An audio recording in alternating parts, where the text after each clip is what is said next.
क्या नाम है आपका? मेरा नाम प्रमोद मिश्रा है, इनका नाम विक्रमा मौर्य है जी। हम दोनों लोग बिलहरा गांव के रहने वाले हैं। हमारे गांव का जो प्रधान पति है जयप्रकाश सिंह, वो अपराधी प्रकृति का आदमी है, उसको 302 का सजा याफ्ता अपराधी है। चुनाव की रंजिश को लेकर और कुछ गांव में जो हम लोग ज़मीनी विवाद था जिसको लेकर हम लोग जांच करा रहे थे उनकी, उस चीज़ को लेकर के उन्होंने हम लोगों से बवाल किया है। ये विक्रमा मौर्य के लड़के का अपहरण किए थे वो, जिसमें कि उस अपहरण में गिरफ्तारी नहीं हो रही थी। प्रशासन के द्वारा 9 महीने तक टाल मटोल किया गया था किसी प्रलोभन में आकर के। तो हम लोगों ने गांव में एक धरना दिया था, जिसकी सूचना हम लोगों ने थाने पे डीएम को, एसडीएम को, सबको दिया हुआ था पत्रक। इसके बाद भी जब धरना प्रदर्शन हम लोगों का एक दिन हो गया पूरा, तो अगले दिन सुबह एसडीएम जखनिया गए थे, उस समय सीओ सिटी गाजीपुर गए थे, सीओ सैदपुर गए थे। उन लोगों के कहने पे हम लोगों ने अपना धरना प्रदर्शन समाप्त किया। इसके बाद इनकी गिरफ्तारी हुई जयप्रकाश सिंह की। फिर वो 8 महीना जेल में थे। 8 महीने के बाद वो जेल से आए।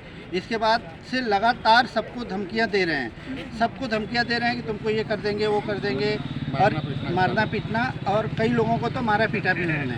थाने पे हम लोग जब भी एप्लीकेशन डालते हैं या देने जाते हैं तो उस पर कोई कार्रवाई नहीं होती है। और अगर हम लोग गाजीपुर एसपी के पास गए तो वहाँ से आए तो दरोगा कहता है कि आप लोग हमारी पेशबंदी कराते हैं, तो हम लोग अब कहाँ जाएं।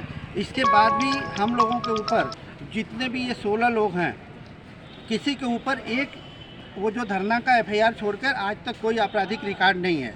लेकिन 110 जी की नोटिस दे दी गई। प्रधान के किसी बड़े प्रलोभन में आकर के ये काम किया गया है। अब मैं ये नहीं कह सकता हूँ कि कैसे किया गया ये तो प्रशासन के लोग किए होंगे। हाँ, प्रशासन के द्वारा ही किया गया है। और प्रशासन रात को 10 बजे घर पे पहुँच जाती है और ये बोलती है कि आपके गांव में जितनी पब्लिक है उससे ज़्यादा हमारे पास पुलिस फोर्स है।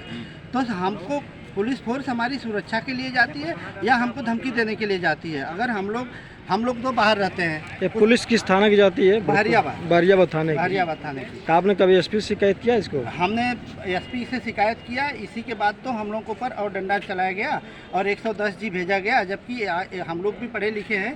110 जी की धारा या नोटिस किसको जाती है? जो किसी अपहरण में हो, या कोई छिनैती किया हो, या कोई गृहभेदन किया हो, इनमें से किसी के ऊपर ऐसी कोई वो नहीं है। बट जबरदस्ती आप लोगों पे जो धाराएं लगी है 10 जी की, क्या आप पे पहले मुकदमा वगैरह नहीं थे? कुछ नहीं, कोई मुकदमा नहीं। बिना मुकदमा के बावजूद भी आप पे 10 जी का नोटिस चलाया गया, कोई मुकदमा नहीं। तो आप बता रहे इतने बड़े आरोप लगाए हैं प्रधान पे, तो क्या प्रधान वो कैसे हो गए हैं? प्रधान वो प्रधान तो नहीं है, वो तो अपराधी है सर। वो तो अपराधी है सर। प्रधान उसकी औरत है। ये देखिए उसकी हिस्ट्री सीट है। 16 मुकदमे ऑलरेडी बारियाबाद थाने में उसके हैं। 48 HS 60 सीटर है ये। और इस पे कोई कार्रवाई नहीं हो रही है, बल्कि इसको सह दिया जा रहा है। शासन प्रशासन के द्वारा सह दिया जा रहा है। अभी अगर ये चाहे तो ये गांव का कोई भी आदमी थाने में मारे डर के नहीं जाता है। अभी जो 16-18 लोगों पे गुंडा एक्ट लगा है, अगर वो नहीं हटा गया तो क्या करेंगे आप लोग? हम लोग आगे शासन प्रशासन से गुहार लगाएंगे। जो आपने जो प्रोसेस है उसको करेंगे। अधिकारियों के इसके बाबत बताया कि हमारे पे कोई मुकदमा नहीं है, इसके बाद भी मेरे पे 10 जी की नोटिस हमारे पे अभी जब 110 जी की नोटिस आई है तो हमने उसके लिए एसडीएम साहब के यहाँ आपत्ति दाखिल किया है। आज दिया है मैंने, और उस पर हमको डेट मिली हुई है आगे अगले हफ्ते की। उस डेट के बाद अगर जो कार्रवाई होती है, जैसा माननीय के द्वारा जो होता है, उसके बाद हम लोग आगे की कार्रवाई करेंगे। क्योंकि हम लोग निराधार हैं, इसमें कुछ बच्चे पढ़ने लिखने वाले भी हैं जो गांव से बाहर रहते हैं। इसके बाद भी उनके ऊपर 110 जी लगाया गया है।